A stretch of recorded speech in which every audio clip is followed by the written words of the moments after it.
All right, let's just jump right in. In today's explainer, we're unpacking the truly fascinating and honestly heartbreaking story of Gemrs Alethes. He was this brilliant mathematician and philosopher whose entire life's work was a system of perfectly abstract, flawless geometric theories about how the universe operates. But that strict worldview was violently tested by the brutal, muddy reality of World War I. We're going to see exactly what happens when pure cold logic collides head-on with pure human suffering. So, think about this for a second. Can a universe that is just filled with war and suffering mathematically be considered perfect? Well, for Gemrs, the answer in his early life was an absolute, unshakable yes. He truly believed that everything that happens is logically unavoidable, and because of that, it has to be the optimal state of the universe. To him, the universe was just a flawless machine doing exactly what it was programmed to do. Section 1. The Geometry of Perfection. Picture Gemrs in April of 1914. He's sitting in his perfectly proportioned study at the University of Heidelberg, completely detached from the chaotic world outside. I mean, to him, the sounds of the city are just acoustic phenomena. He's just finished his life's work, this massive 377-page logical masterpiece called the Ethica Universalis. But look how wildly and rapidly his life shifts. By August, the Great War breaks out, and he's drafted right into the Imperial German Army. By October, this sheltered philosopher is thrust into the absolute horrors of the Marnheim trenches in France, which sets the stage for a devastating climax in May 1915. Now, you might be wondering, if he's so smart, why didn't he just resist the draft? Well, it all comes down to his calculus of sufficient causes. Gemrs believed that historical conditions are entirely materially determined, and that human free will, it's just an illusion. Therefore, the war was a mathematically unavoidable necessity. His cold logic dictated that resisting conscription would literally be a mathematical error, kind of like arguing a triangle should have four sides. It just didn't compute for him. Section 2. The Calculus of Conflict. So he actually trades in his academic robes for a poorly fitting uniform and these incredibly stiff boots, viewing his conscription purely as a scientific experiment. He treats the front lines as his ultimate testing ground. He even starts a new notebook called Meditations and Necessity, writing that he wants to test whether universal perfection remains evident under conditions of maximal suffering. He approaches his military division with this totally detached curiosity. Get this, when his comrade Werner literally vomits from the stress of a forced march, Gemrs doesn't comfort him, he just catalogs the bodily reaction as data. Section 3. The Problem of Pain. But as he arrives at the front in France, things change fast. The sterile theories he drafted in his nice sunlit study violently collide with the absolute horror of no man's land, the relentless artillery barrages, and the inescapable stench of decay. His intellectual collapse is swift. He goes from his old, rigid belief that suffering exists necessarily and is optimal, straight to a stark new realization: pain is absolute evil. This massive shift happened right after he took a bullet to the shoulder and had to endure debridement surgery where they cut away infected tissue, entirely without chloroform. The sheer, blinding pain erased his philosophy in an instant. Has an experience ever just completely shattered your worldview? I want you to think about that for a second. For Gemrs, lying in that freezing barn hospital, listening to the agonizing screams of legless and dying men all around him, he realized that pain is not some abstract theoretical problem you can just solve with an equation on a chalkboard. It is an absolute, undeniable reality. And honestly, the horrors only escalate from there.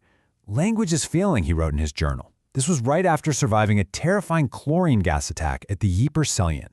He had to watch a young 19-year-old boy named Friedrich literally drown in his own dissolving lungs. In that moment, Gemrs realized that absolutely no mathematical logic, no fancy philosophical notation could ever capture the irreducible, agonizing tragedy of that boy's final moments. Section 4. Meaning in the Mud. With his strict deterministic worldview completely shattered by absolute evil, Gemrs had to figure out how to survive mentally. He started observing how humanity stubbornly persists, how these soldiers somehow still care for one another, even in a mechanistic, predetermined hellscape. The real turning point came during the famous Christmas truce of 1914. Men on both sides actually stepped out of their trenches, sang carols, and shared cigarettes right there in the frozen wasteland of no man's land. Gemrs shook hands with a French soldier, and in that brief moment of shared tragedy and humanity, he felt his rigid philosophy crack wide open. For the first time in his life, he used the word sacred.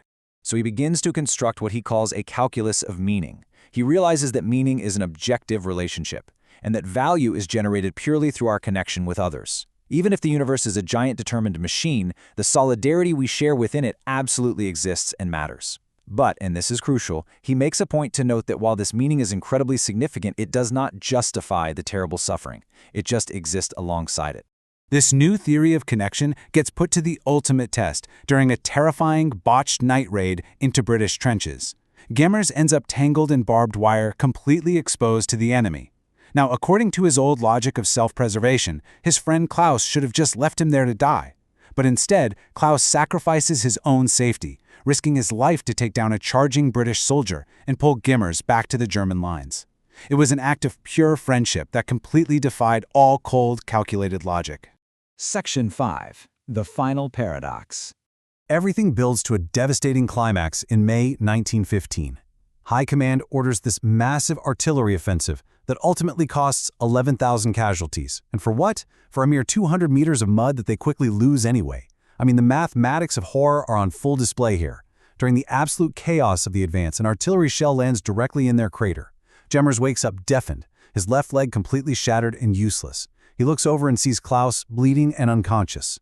Repaying the massive debt from the night raid, Gemrs drags his friend 50 meters through the mud and active machine gun fire, all with a mangled leg, until they somehow tumble back into the safety of the German trench. Recovering in a Brussels hospital, where his leg was amputated, but thankfully Klaus survived, Gemrs reaches his ultimate synthesis.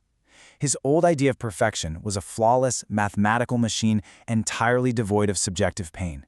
But his new idea of perfection is completely different. It's the presence of meaning generated through profound human connections despite the absolute horror of the universe. Lying there in his hospital bed, he writes his final, though incomplete, theorem, the theorem ultimum. He defines perfection as the presence of irresolvable paradox. It's the realization that the universe maximizes both extreme, undeniable suffering and profound, genuine meaning. He finally accepts that love, grief, and terror can all exist simultaneously. And you know what? They don't need to be logically resolved into some neat, tidy equation to be real. Which really leaves us with a profound question to chew on. How do you find meaning in the face of inevitable suffering? Gemrs Alethes went to war to prove the universe was perfectly logical, and instead, he learned that it is tragically, beautifully paradoxical. I really hope this explainer leaves you pondering how you construct your own meaning and solidarity when confronted with the darkest of times. Thanks so much for joining me today, and I'll catch you in the next one.